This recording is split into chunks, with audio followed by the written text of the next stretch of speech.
Hey, welcome back to another edition of Capacity Overload, where we talk to frontline social workers and nonprofit individuals about what they're doing out in the field. And then Oliver and I make some suggestions on how technology might be able to help them overcome some barriers. I'm one of your hosts, Jason Paget. I'm the Director of Partnerships and Growth for Citizen AI. And joining me is my co host. Hey, folks. Oliver Belanger, CEO of Citizen AI. Uh, Always excited to be joining Jason as a co-host on this podcast.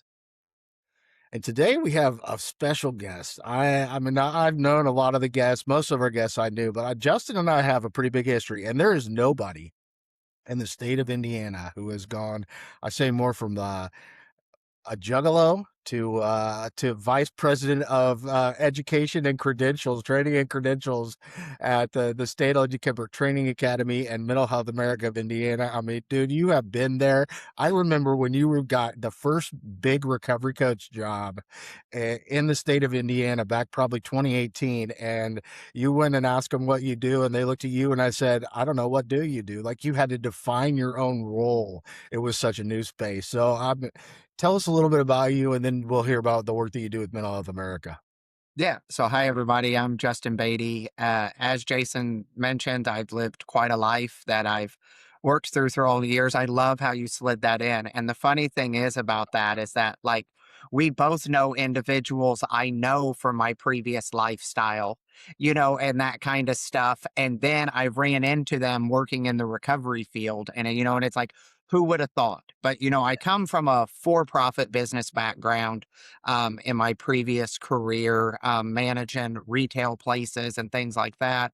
Worked in the music industry for several years, helping bands, kind of connect in different places, doing some graphic design and stuff, and then moved over into the behavioral health space, starting out in the peer recovery field, doing infrastructure development and things like that. And that's what Jason was alluding to before, of kind of one, telling people what a peer recovery coach was and what peer-based services are. And then more importantly, like, why are we looking at this from a business development standpoint? No, this is just kind-hearted people that want to help each other. And we were like, yes, but it's also a business.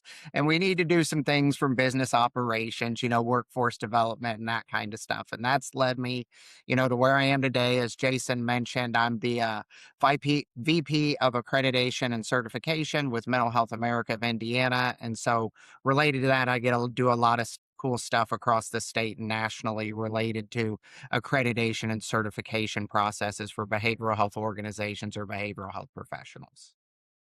Yeah.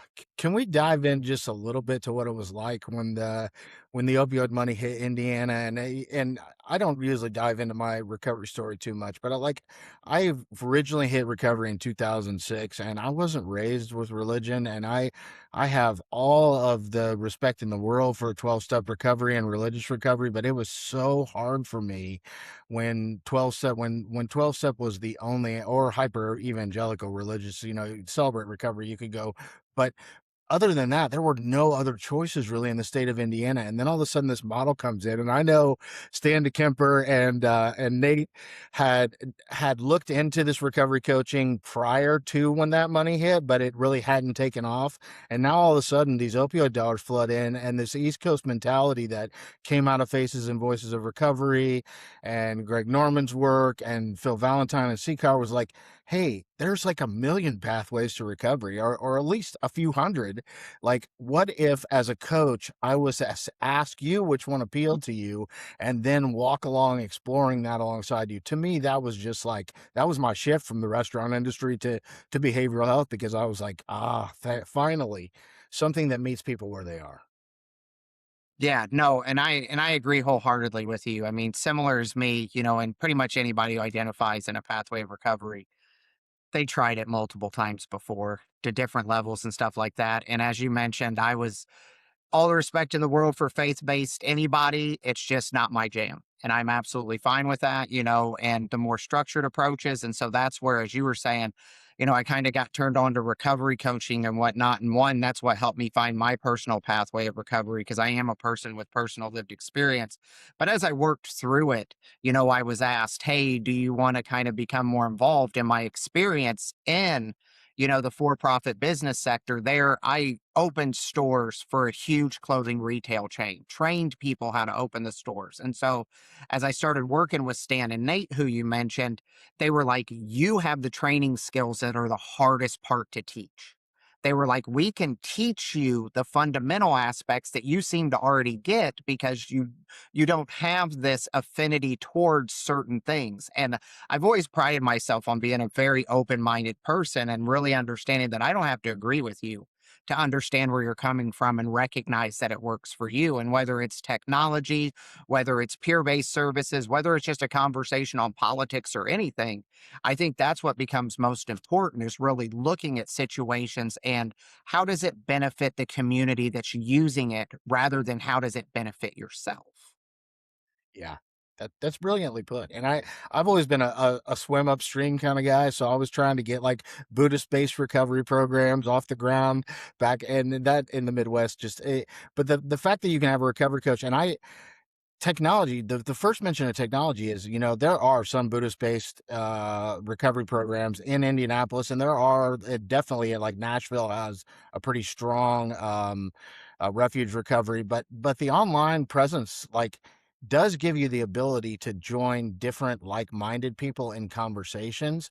But the recovery coach component is that human being with lived experience that's not just saying, hey, if you don't do what I do, you're probably going to die, but is saying, hey, I've been where you've been, and there's a lot of different ways to recover. What can I walk alongside and support you in the journey of recovering? But I think one of the things that you mentioned, that I found really difficult managing recovery coaches initially was there are people who are pretty hell bent on their pathway to recovery being the pathway to recovery, and teaching them that professionalism of let's listen to the other person and help them explore what they want to explore. That and mixed with the motivational interviewing was really a big component of the early professionalism development in recovery coaching. Yeah, I would agree with that. And I think when we pull it out a little bit more global, we as humans just naturally have an affinity towards what has worked for us. Whether it's regardless what, even as far as food, like this is the food I grew up with, and so this is the food I'll eat. I don't know, that sounds and tastes a little weird, and it's like it's just different. And so I think a lot of it is looking at that as, and the same thing as having respect from your community from the standpoint of like, just because you like it doesn't mean I have to have anything to do with it. If it truly is not harmful to the community, let them love it and me just have nothing to do with it. Yeah. Yeah. So, and I know Oliver's going to have all kinds of questions for you, but let's dive into kind of what I call the behavioral health conglomerate there at 14th and Delaware, which is Mental Health America, the Indiana Recovery Network, the Stanley DeKemper Training Institute. Like, can you give us kind of a 50,000-foot view of the work that you guys do there and how impactful it is in the state of Indiana? Yeah. So we are Mental Health America of Indiana, which is the state affiliate of the national organization Mental Health America. And so the easiest way I describe it is MHAI is the parent company with different departments under it based on different topics. No different than a clothing store where, now, well, let's say Walmart. This will, because it's a little bit more diverse. You have your grocery department, you have your pet food department, you have your electronics, your lawn and garden, all this different kinds of stuff. And while they're all part of Walmart, they all have their specific focus to what they do and layout within the building. And that's the way our departments are at MHAI. For example, you heard me mention I'm the VP of Accreditation and Certification. So one of our departments is accreditation and certification. We have another one that's treatment and crisis services that houses an outpatient treatment center and the 988 crisis call centers for most of Indiana. We have a prevention department that focuses on different levels of prevention. And then we also have an advocacy that does legislative work and just general information and works in the legislature. And then under the accreditation and certification department, we have organizations like ICAADA, that is a statewide behavioral health certification organization that I'm the executive director of. We're a founding member of the international organization ICNRC, which does behavioral health certification. We also have, as you've mentioned, the Stanley W. DeKemper Training Institute. That is one of Indiana's biggest non-higher education training organizations in the state for all levels of professional development for people either wanting to enter the workforce in behavioral health or upskill themselves.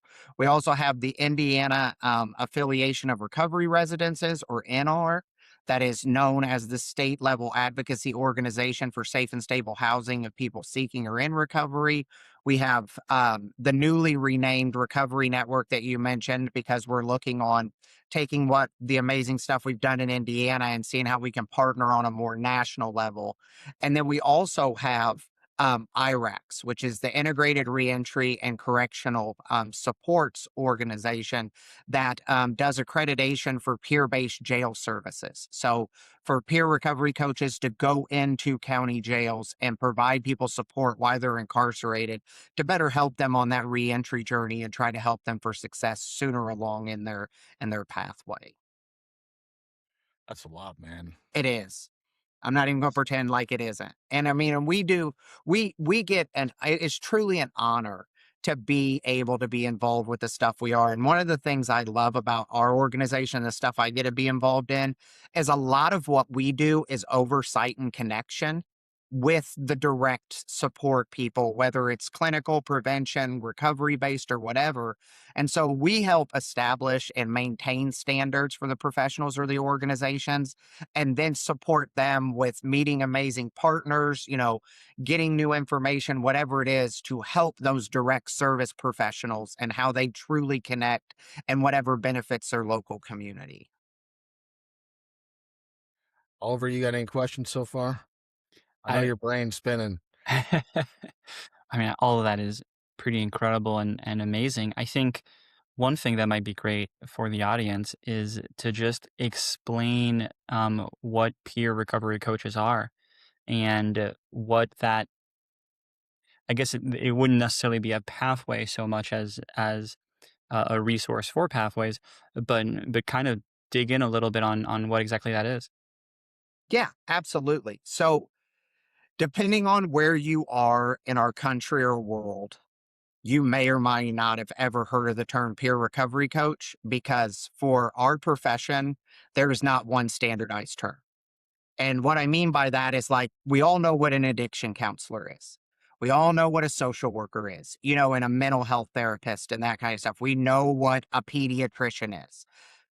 There's so many different role names for peer-based services. So what I'll talk is more from what peer-based services are, because in your community, they may be known as peer recovery specialists. In Indiana, there's also peer support professional, peer specialist, recovery specialist. I mean, we'd sit here for 7 hours and not even hit the tip of the iceberg on the terms that are available. So what peer-based services are is the idea that someone you're working with has personal lived experience in a situation similar to yours, but has also received training and, in a lot of instances, some level of certification. So they have specialized skills. It's not just that they have personal lived experience similar to your situations, it's that they've learned skills. We heard Jason mention previously something like motivational interviewing. These are skills that just you don't naturally come across. Understanding someone's stages of change, Maslow's hierarchy of needs, the social determinants of health, all that kind of stuff that really goes in to making the healthiest version of a human possible in whatever their surroundings look like. Because each community is different. And then within each community, really, what's your geographic location within the city you live in? The east side may be resource rich compared to the south side, or whatever. And so, as part of that, what peer based services are is using that lived experience, getting training or certification on knowing how to ethically and appropriately use it.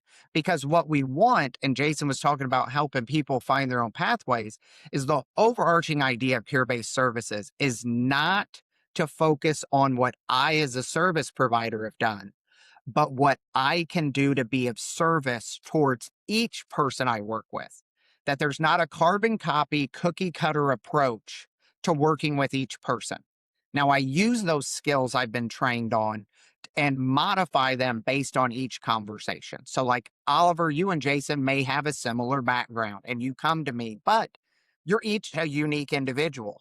Even if you lived in the same house, went through the same treatment place, maybe you're even in the military together, like all this stuff exists similarly, but you all have different life experiences. And so that's where we would learn what each person's hopes, dreams, and aspirations are. And then essentially peer based services explore what can I do to support you through that? And how do I connect you? You know, how am I that navigator for you to find all the resources available? Wow. Again, my head's still spinning, Jason. I think, can you so there's two parts that you shared. One is the lived experience component of having a similar lived experience to the person receiving the peer support, and so that they can be seen as a peer. And the other component is that individual having a specific set of skills, or a toolkit of skills that they have gathered, as well as expertise and information, to be equipped to be able to then help that individual. Can you touch on a little bit more the importance, value, and for lack of a better word, the why it matters of that peer support, that lived experience? Because it sounds like it's the keystone and really the center of the whole mechanism. Can you kind of dig into that a little bit more?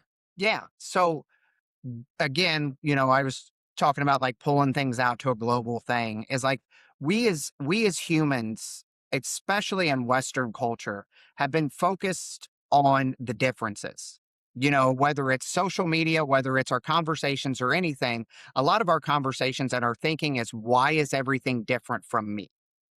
How does this person not relate? How are they challenging my beliefs or anything like that? And it's even more specific when we come to behavioral health conditions. Because, I mean, history shows people with behavioral health conditions have not been treated well, back to being literally shackled and jailed because of mental health concerns, and things like that, or sending people to jail when they really had a sickness and needed treatment. And so, that barrier's already put up. And one of the main things you hear is you don't understand when someone tries to relate to somebody about a situation. You haven't been there, you don't understand. And when someone is trained to effectively use their lived experience and that self-disclosure, that lived experience, it's first honoring the person, and you're absolutely correct. None of us understand what someone else is going through. However, I've been through a similar situation and I felt feelings similar to you. That's one of the things we always talk to people about is really understanding that with part of it is not confusing similar and the same. And so what we want to do as this is really look at things is understand that throughout the process, using that lived experience allows us um, to understand and work alongside the person, but push aside any personal biases we have. And when I mean biases, it's also that this worked for me, so it'll work for others. And so that can be one of the biggest hindrances because, as we were talking about previously, is each one of us are unique and different. What worked for me may not work for you, or 80% of what worked for me may work for you. Let's find the other 20%. And that's that individualized stuff where training and support can really help from the standpoint of really learning how to have that appropriate conversation with someone and be able to sit back as the professional and recognize none of this is about you. You are just a conduit of information and support. Yeah, can I touch on that from a couple perspectives, Justin? So Absolutely. I think one of the ways I really learned how powerful this was when I was involved with 12-step recovery, I got really involved with what they called service work, like public information work, things like that. And what I saw was there was a group called the Indiana Conference of Young People in Alcoholics Anonymous. And while every guy who was like 50 years old, my age, wanted to go to high schools and talk about, out on the school talks committee, talk about alcoholism to these teenagers, the teenagers were like, who the hell is this guy? Like, he's an old man. He doesn't know where I'm coming. Right. But if I would take, and I would have to argue with the older people at that time, I was in my 30s. I'm now the older people, but I would have to argue, like, no, I'm sorry. Like, I'm going to take these 20-year-olds because they actually resonate with the kids. The kids go, okay, this person is close enough to my age and my experience with social media and everything else that I can relate with them and listen to them. The inverse side of that, though, that I was very intrigued by, and some people have done this successfully. I would argue the Recovery Cafe is a pretty close model, but Arthur Evans in Philadelphia was probably the most successful at integrating serious mental illness and substance use disorder populations into kind of an eclectic behavioral health community. I don't always find that there are times when there are groups of people with subsets of people who don't blend well together, and so you do have to not overgeneralize sometimes when it comes to behavioral health, I guess, is kind of what I've personally experienced. No, and I think that's fair. And I think what a lot of it is even coming to the service deliverer or anything. I think we have to recognize there's an individuality when you're working with humans. That every human has a lived experience. It's one of the things I've always talked about, like especially in behavioral health, is like lived experience is such a broad term. Like it literally is. Like if any of us that receive mail have a lived experience of getting our mail. So it's important that we focus on what it is. And like you said, we can also, in many situations, overgeneralize and not look at the specific needs of A and B, and that even of A, like you said, there's subsets within that may need individualization within side of it.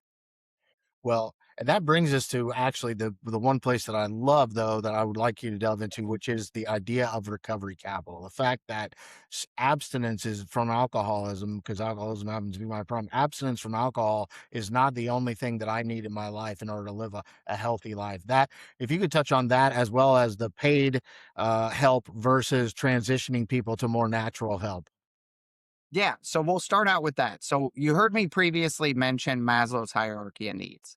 When you look at Maslow's hierarchy of needs, and I don't expect everybody to know what that is, it's a giant triangle. And like any triangle, you have your base. Think of a pyramid, how you build it. You got to build the pyramid's base, and as you go up, it gets smaller. The basic thing of Maslow's hierarchy of needs for every person on this earth is basic needs like food, water, shelter, and things like that. If I don't have a safe and stable place to build my life, I'm going to miss out on all other things. Because even if I go to this safe community for an hour, or 3 hours if I'm in a certain type of treatment thing or whatever it is, and I go back to the previous environment where I don't have a safe and stable place, I don't have supportive things and stuff like that, like data just shows it's a moot point because we've not built the whole encompassing thing around the person. So like you said, that's what we really look at is what are these basic necessities? And the unfortunate thing is that a lot of our personal pathways of recovery, and I'm not faulting them, is based on actually a lot higher up in Maslow's hierarchy of needs, the self-actualization and self-love area. That is way high up. And they're saying, well, you got to love yourself. You got to do that. That's not wrong. But until I can take care of my basic needs, my ego's hurt. My pride is hurt. My self-esteem is hurt. So it's hard to love myself when I can't take care of myself. And so that's where it becomes important to have that mixture of the personal supports that help you with that, like whether it's faith-based, whether it's some step-based, whether it's anything along those lines, the principles that guide the personal thing to coexist with the professional side that's looking at those services, supports, and things you need in your life, commonly referred to as social determinants of health, to make you a healthy overall individual. Because generally speaking, in a personal pathway of recovery, that specific pathway mentor, their role is not to help you get an ID, not to help you get a job. It's to help you not use or minimize the use of whatever substance or mental health condition is there. Honestly, it's a form of harm reduction that borders more along the spectrum on the side of abstinence, because for most programs, that's their goal is, to get you there. But, if someone's doing their role effectively, and I'm not saying people in the personal pathways don't help with that, but that's not their core tenet. And pretty much none of them have been trained how to navigate life systems. And that's where that professional and that's that personal volunteer role where person gets the goodness in their heart. They so freely give back what was given to them and that kind of stuff. where we move from, as you were asking about, Oliver, how important that, key foundational thing of lived experience is. When we moved into the paid side, that's where we take that foundation of the personal lived experience and then add on layers of training to understand how to navigate systems, how to talk to people a certain way, because one of the things we don't want to do in peer based services is say it's my way or the highway. And I'm not saying everybody in personal pathways approaches things this way, but generally it's if you're in this personal pathway of recovery, you do it the way we say. You do it the way our literature, the way our thing on the wall, whatever it is, lays out. This is how you move forward. And peer based services educate you that that's an option. There's also all these other options. What I use as an example is if any of us have seen a card trick where they spread out all 52 cards and say, pick a card, pick a card. That's what peer-based services are. Pick a type of recovery. Pick a type. You like that? Oh, that's not your recovery? Put it back in. Let's go to another one. What didn't you like? What did you like? And that's where we move into the paid side because it does become a skill someone's learned. There is some blood, sweat, and tears put into it. There's some skin in the game. There's money and all this kind of stuff. And it's no different, in my opinion, to the kid that worked alongside their dad growing up and learned how to work on a car. When he's working somewhere else and just helping his buddies with a car, he maybe just has them buy the parts. Man, get me lunch, get a pizza, and we're good. Because that's not what they're doing as their career. Same way with personal peer support. But when that person we were talking about becomes a mechanic, gets ASE certified, does all these kind of things, has all the proper equipment to do what they're supposed to, and is not like, I think this will work. Let's wrap a rubber band around it. Those kind of things. They're viewed as a professional. And that's where that training and certification comes in on the professional side to move them from just those life experiences to learning through a third party and then being vetted by a third party that this person has what it takes to provide these professional services. Go ahead, Oliver. I'll let you ask some questions. I know I'm much quicker with my mouth than you are. Um, and so what I'm hearing is to circle back for a second, the importance and the keystone of this being that lived experience is so that the person in their recovery journey can hear and relate and accept the support from the peer specialist, to use a broad term. Yeah. Then that training and that equipping and those skills of that peer specialist then allows that individual in recovery to have access to a much broader set of resources by accepting the specialized support and basically being able to extend or through that partnership, collaborative partnership, grow the capacity of that individual to get access to resources, both economic in nature, but as well as personal or relational or a variety of different things. But it all comes from first the person in recovery accepting and being receptive and hearing what the peer specialist has to offer, and that peer specialist being able to communicate, translate, and relate to the individual going through recovery with on a peer level so that they can collaborate together, allowing that individual in recovery to over time become more and more self-sufficient as they accumulate different forms of recovery capital, both economic, relational, personal, as you have it. Yeah. And Jason kind of started this off with a term called recovery capital. And so one of the things I always joke about in behavioral health is that we just believe we're the most special little snowflakes. And we come up with all this very specific wording to confuse people. Recovery capital in the medical world and world overall is social determinants of health, and that kind of stuff. But we were like, no, it has to be unique to people like us. So let's create, and I'm not saying anything's wrong with the term recovery capital, but really what it is, it's the, if you want to get at one of the definitions, it's the breadth of the internal and external resources available to a person to pursue them and help them increase their recovery and self efficacy. And it's like, ooh, that's super fancy. Now, what does that mean? And that's really, what you were summing up is what's everything I need in my life to be successful? Because it's different for every person. And that peer based services, that peer specialist is like, let's talk about it and let me help you find that person. I'm not always that person, but I'll help you know who it is. And Justin, I was just on Messenger with William White the other day, and he doesn't do interviews anymore because he's gotten older. So thank you for quoting him there on Recovery Cabin. You did it good justice. Thank you. It is ironic that the father, the kind of the forethinker of modern day recovery systems is William L. White, which is Bill White, and the founder of Alcoholics Anonymous was Bill Wilson, both Bill W's. I've always found that like that's a side note. I'm sorry, but I've always found it very ironic that those two existed. Do you want to get into to questions around challenges, Oliver?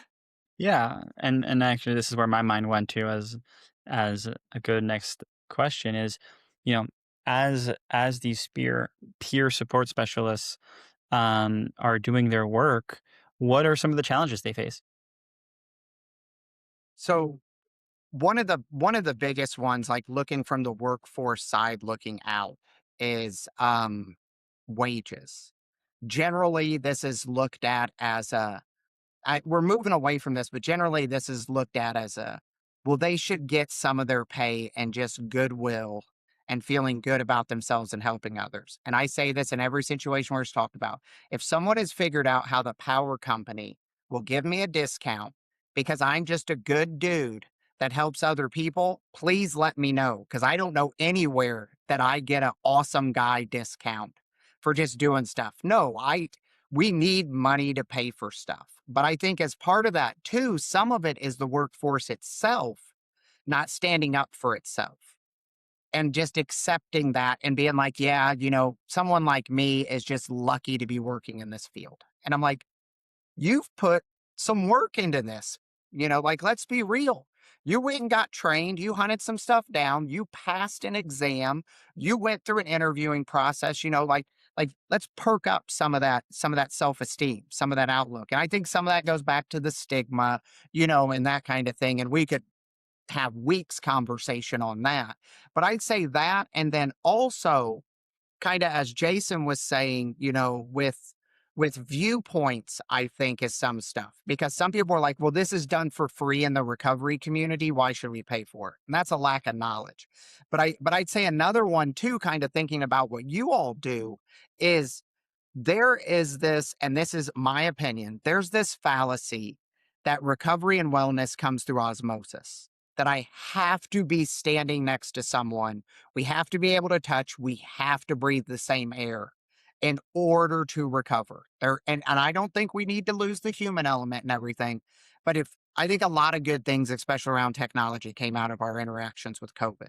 But I think one of the biggest one is we have proven success rates that digital connection and digital resources for recovery and wellness is not only the way of the future, it's amazing outcomes, especially in a state like Indiana or our country nationally that's so rural based. Like transportation's the number one barrier for people to engage in stuff. However, if I just have technology that can get me online, and I'm not even talking about having internet at my house. If I can go to the library and connect to their Wi-Fi, go to the local coffee shop, and my phone's out of minutes, but I can use this app or whatever. That's the other barrier I think we're seeing is that like behavioral health overall is being slowed down by its resistance to moving at the speed of every other business.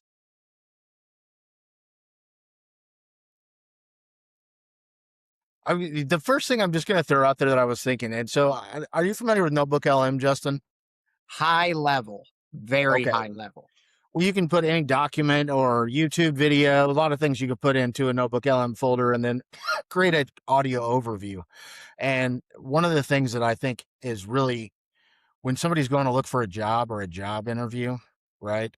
One of the ways that I have leveraged this before, or like when Oliver and I go talk to another organization, is you can do some research in Notebook LM on that organization and then listen to that audio overview as you're on your way to that. And so I can think, I don't disagree. A lot of people almost overvalue how lucky they are to be in recovery coaching. I mean, Doc Henry, one of my great friends. I've told him for a long time, like, dude, you've been doing this for plenty long enough. You don't have to feel like you're awesome because you're no longer a convict or dealing drugs, or like you are running programs. You should, and not that Nate doesn't pay him well, but I mean, I know guys like him just feel like, well, I'm just so honored to not be doing what I was doing and be doing what I am doing.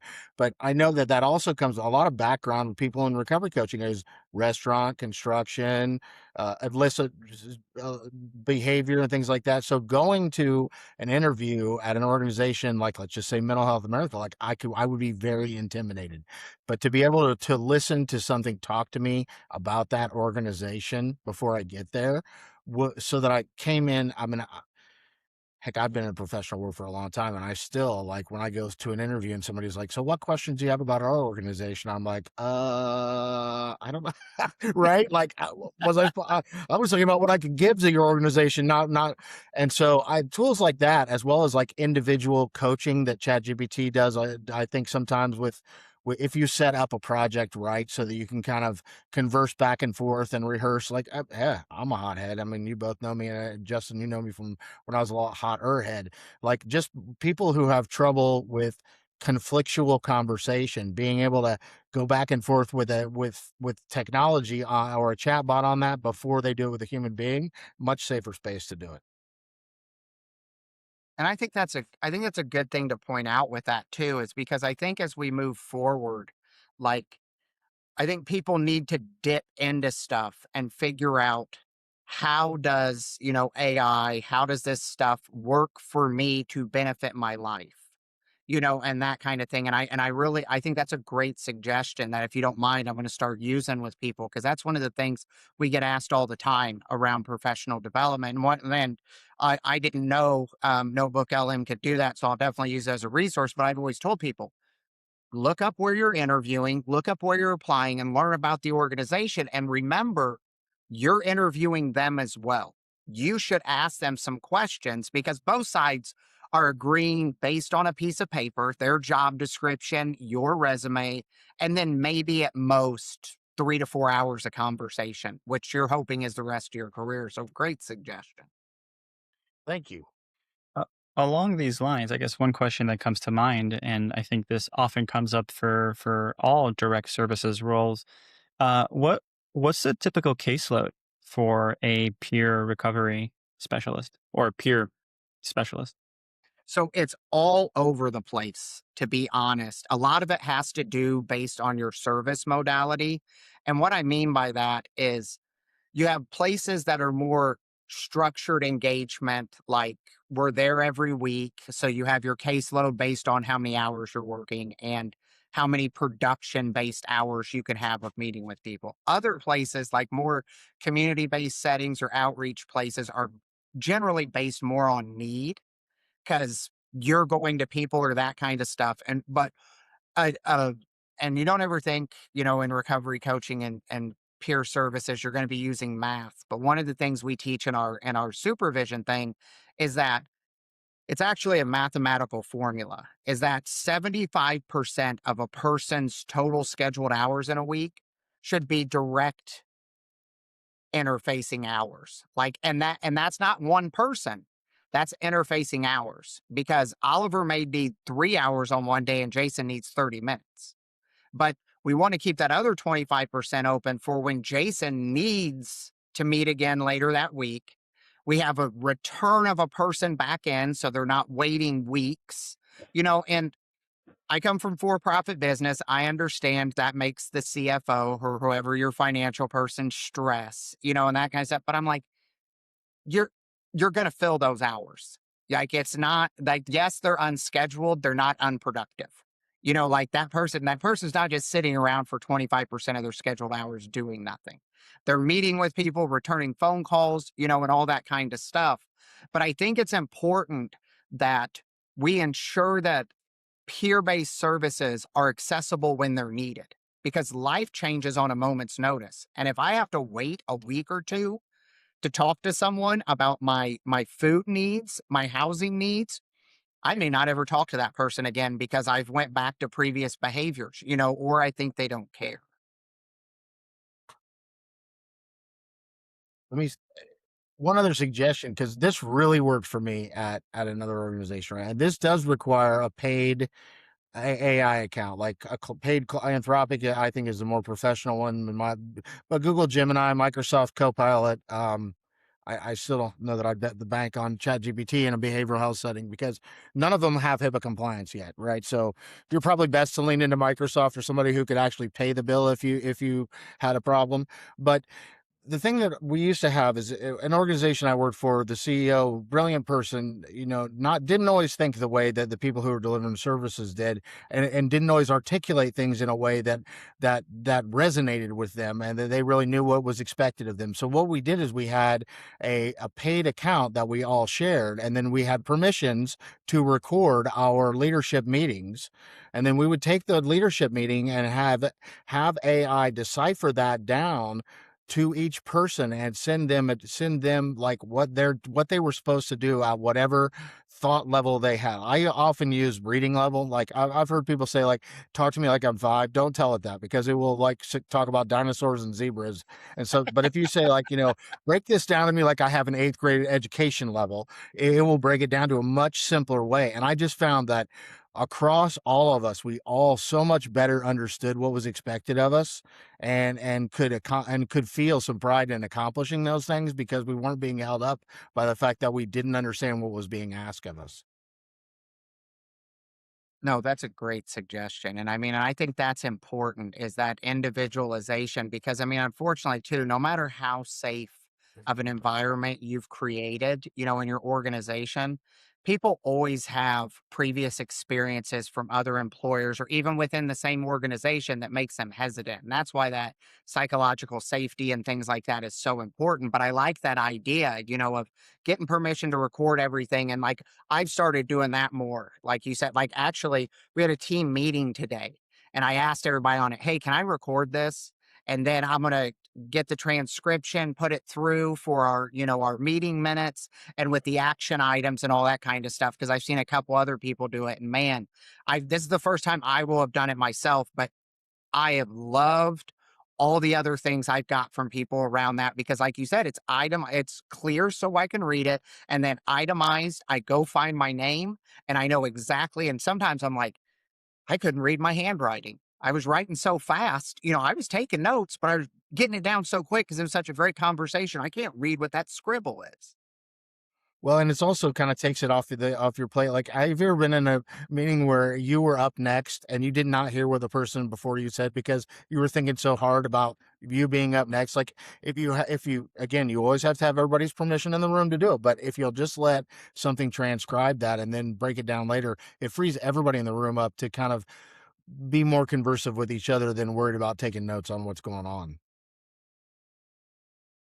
On that, you know, 25% flex for high need in the moment people, and really for the general issue of people who have urgent needs that come up, whether they be major or minor.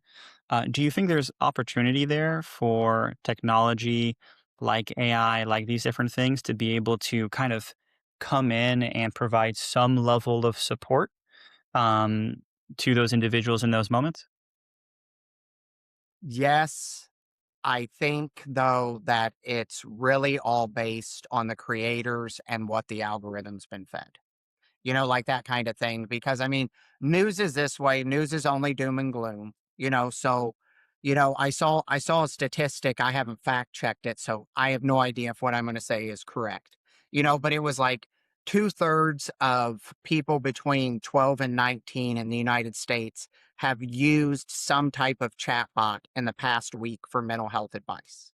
And of that, at least 50% will not disclose it publicly because they're worried about being chastised.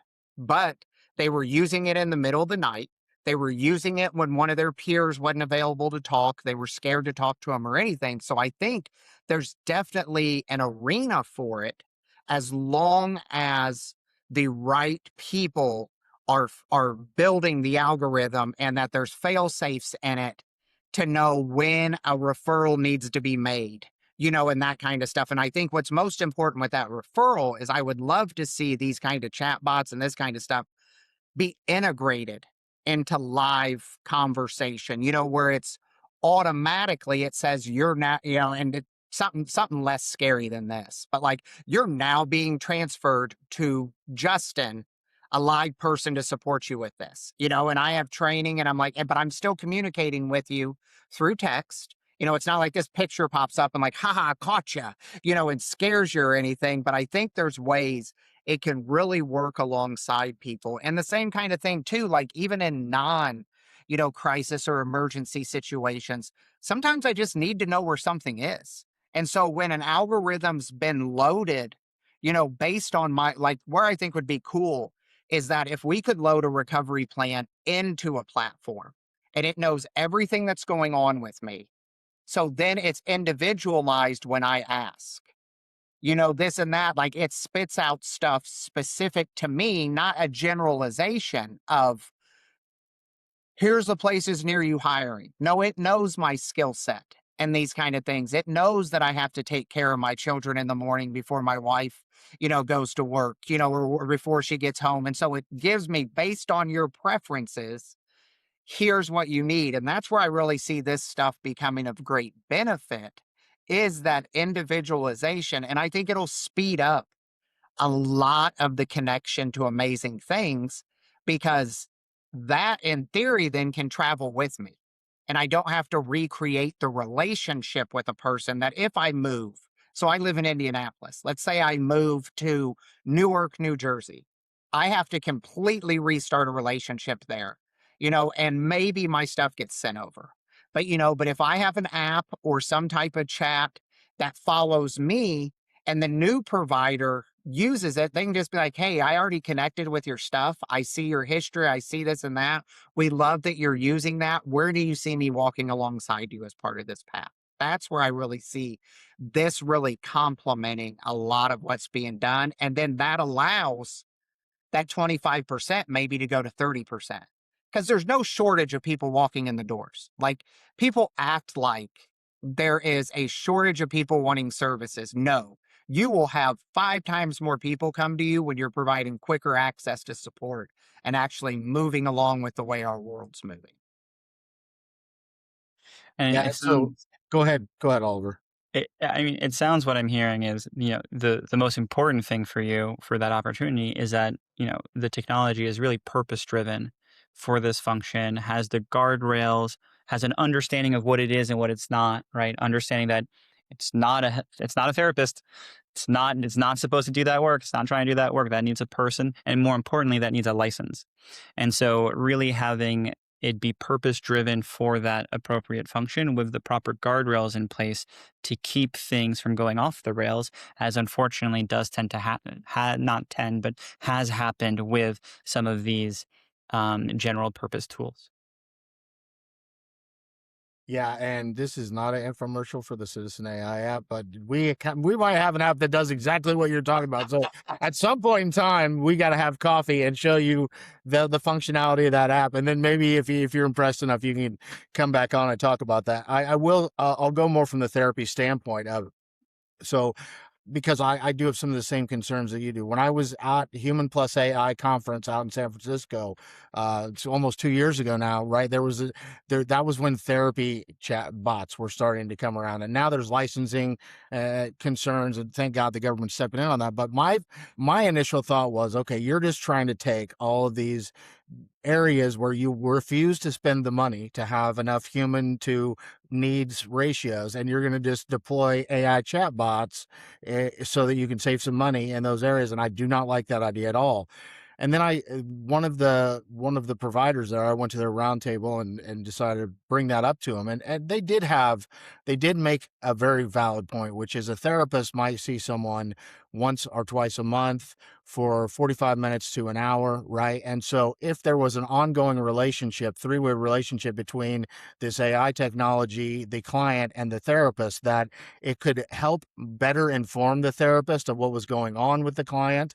It could give the client something to interface with. Again, like Oliver said, if it was purpose driven and had guardrails on it so that it's not going to just sycophantically agree with everything that they decide they want to do, but if it steers them towards well-being, and then that way, when I come to sit down with you, Justin, as my therapist, like, we don't have to spend the first 20 minutes catching up on everything that's gone on in my life. You will have already read that track or been informed by your the chatbot, of what's going on, and we can get into cognitive behavioral therapy or whatever methodology of therapy that you use. And so I thought, yes, if done right, all of these tools could be very valuable in behavioral health. If done wrong, it's just like the data center argument. I understand, like, if I don't want you to build in my backyard if it's going to depreciate the value of my house. I have an argument for that. Same thing with building a methadone clinic. The flip side of it is you're going to reduce recidivism, and that may raise things. Okay, so but let's make sure we're having balanced conversations all the way around when it comes to technology and to things like medication assisted treatment. And when I think about that kind of stuff, like I always like to correlate things together. If we would have listened to everybody that told us how dangerous cars are, because Yeah. that was the conversation when they first came out, that why would you ever not want to have a horse and buggy? I can't fathom that now. But it was because we started looking at stuff of, okay, how do we walk this forward? How do we listen to concerns, take those concerns in, build those guardrails that you mentioned, Oliver, and literally guardrails. They started putting them up on the side of the road because people were worried about driving off the cliff. Like, I mean, I mean, that's where that term comes from. And it's because we worked as a community and said, we see this as a benefit, but we're also going to listen to the concerns and come to a happy medium with stuff. And I hope that we're just in that part of the AI and technology thing around behavioral health, where it's the old cave person mentality of us. I don't understand, so I'm scared, like that kind of thing. And then, like I said, it doesn't help that for every one good article we get, somebody drowns it out with, well, this one person I know, this one time happened. It's like, no, it didn't. No, that did not happen. That's happened in every neighborhood around the country. It's just a modern day telephone. You read it on another social media app, that kind of thing. And I think I'm really hoping that's where we're at, because there's so much great stuff that can come for the person receiving the services. I mean, don't even need to get into how much it's going to help the professional and that kind of thing, preventing burnout, compassion fatigue, realistic caseloads, all that kind of stuff. I mean, the end thing of human services is the human you're helping. And this increases access, increases speed, increases everything. And I think just a couple things to clarify, just that, Citizen AI does not provide any mental health oriented um, uh, services. It's really about connecting to resources that are licensed to provide such services. But one thing that I think is a huge opportunity that you're mentioning is, when that person is in need, when that person is having an issue, that's right in the moment that they have that problem. That's when their motivation is the highest to do something, to take action, to move forward. And so, one of the great opportunities of these systems, if they're purpose driven with the proper guardrails, is to be able to remove barriers, remove friction, and in the spirit of motivational interviewing, maximize the motivation the individual has in the moment that they have it, and help transform it into forward momentum and action. And doing so simultaneously while keeping the people that are part of their care team in the loop, informed, and involved. And one of the things that we think about at Citizen AI is really, how do we help that individual be as empowered as possible to move forward, while simultaneously keeping their care team in the loop and empowering them to be able to maximize their efforts and minimize, the toil and the overhead of doing all of this work, and bringing that together, is what we do. Yeah, and I do want to bring up one last thing that I think AI is going to revolutionize social services, particularly. They say if you speak 3 languages, you're trilingual. If you speak 2 languages, you're bilingual. If you speak 1 language, you're probably an American, right? So, and I grew up in Texas. I speak just enough Spanish to kind of get by on the street. My girlfriend from Barcelona, when I was young, used to say my Spanish was disgusting.